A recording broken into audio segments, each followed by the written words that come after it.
In the kingdom of Dummersville, nestled beneath the rolling hills and ancient forests, a labyrinthine network of caverns and tunnels stretched deep into the earth, forgotten by most and feared by all.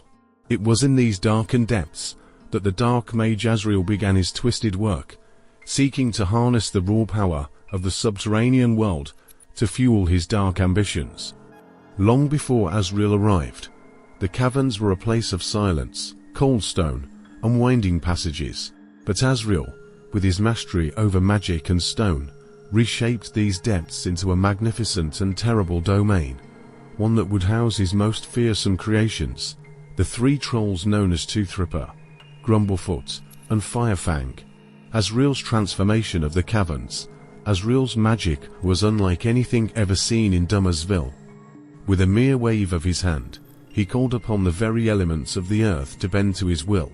The stone of the caverns groaned and shuddered as vast chambers expanded, ceilings soared to impossible heights, and floors split and reformed, shaped into intricate patterns of his own devising. The dark mage infused the caverns with powerful enchantment scracks that sealed with a whisper of arcane words, chambers that expanded at his command, and an eerie glow that flickered through the stone, as though the very caverns were alive. His magic twisted and shaped the stone into perfect layers, each one carved to suit the monstrous nature of the trolls he sought to create and command. Toothripper's lair. Toothripper was the largest of the three trolls, a hulking creature whose sheer size demanded a cavern that could hold his monstrous form. Azrael crafted a lair that stretched across a vast expanse, with towering stone pillars reaching towards the cavern's ceiling. The walls of the chamber were adorned with ancient runes, etched deep into the rock to both trap and empower Toothripper's immense strength.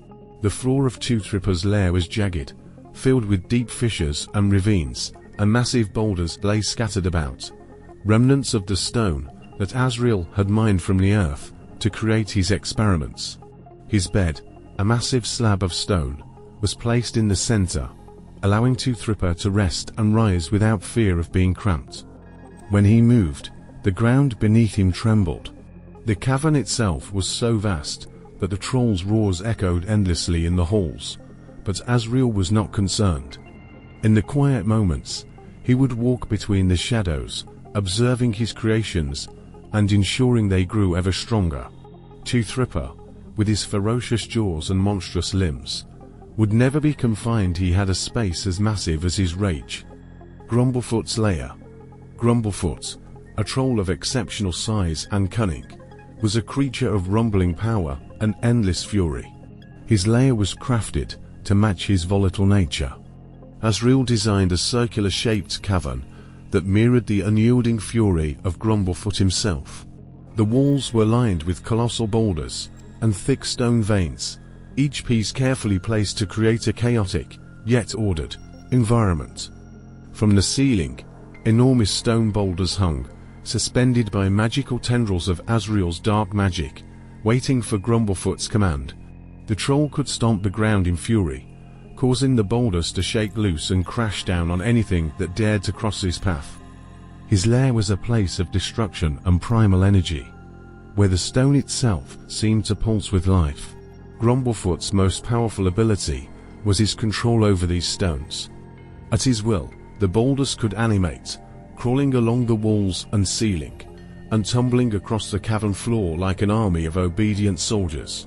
The boulders and stone would float toward him with a command from his raised arms, like a sick, twisted prayer. These stone minions could be summoned to do Grumblefoot's bidding, gathering into groups to overpower enemies in battle. In this lair, Grumblefoot thrived on chaos. The echoes of his movements could be heard long before he was seen, for the very rocks and stones seemed to cry out in warning.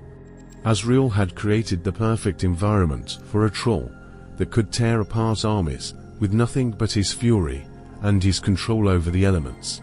Firefang's lair. The final lair was reserved for Firefang, the most dangerous of the three. His lair was a realm of fire and molten rock, a place where the heat could suffocate a mere mortal in moments. Azrael, in his cruel brilliance, shaped the walls and floor of this cavern with firestone, a rare and magical material that burned with an eternal flame, yet never consumed itself.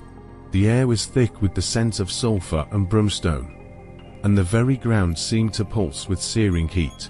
Lava flowed in rivers across the cavern floor, glowing like molten veins, while jets of flame erupted from the walls and ceiling, creating a constant storm of fire that crackled through the air. Fire Fang's throne was positioned on a large stone platform, floating above the lava like a dark altar. A narrow, precarious bridge of stone led to this platform, barely wide enough for a single knight to cross in single file. Fire Fang himself, with his scales like obsidian and eyes burning with an inner fire, would sit upon his throne, surveying the world below. When knights entered his domain, they would have to cross the flaming path to face him in battle. But the heat and the flames were only the beginning of the challenge. Fire Fang could summon blasts of flaming ashes from the very walls.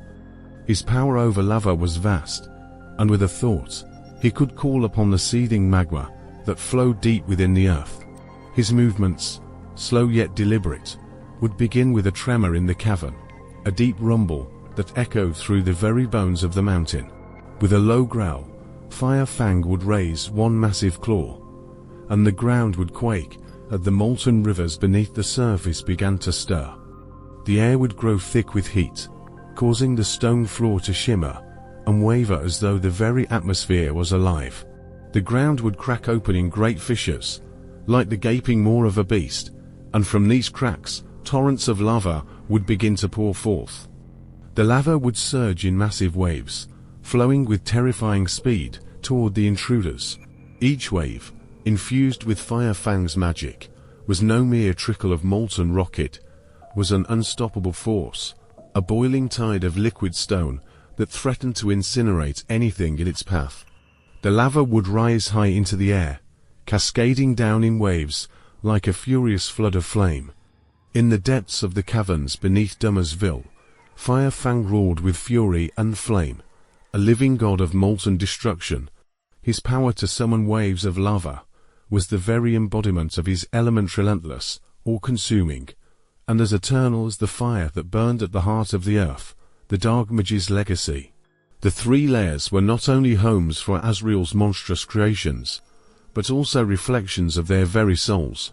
Azrael's deep understanding of magic and the troll's natures had allowed him to craft these environments in ways that amplified their abilities, making them terrifying guardians of the caverns below Dummersville. Knights who ventured too deep into the earth would never return, and the trolls, each in their own element, would carry out Azrael's commands with brutal efficiency. The caverns became a place of legend, whispered about in fearful tones by the people of Dummersville. Azrael's experiments had given rise to creatures of legend, beasts of fury, fire, and stone, living in layers of stone and flame, waiting for the day when their dark master would rise again.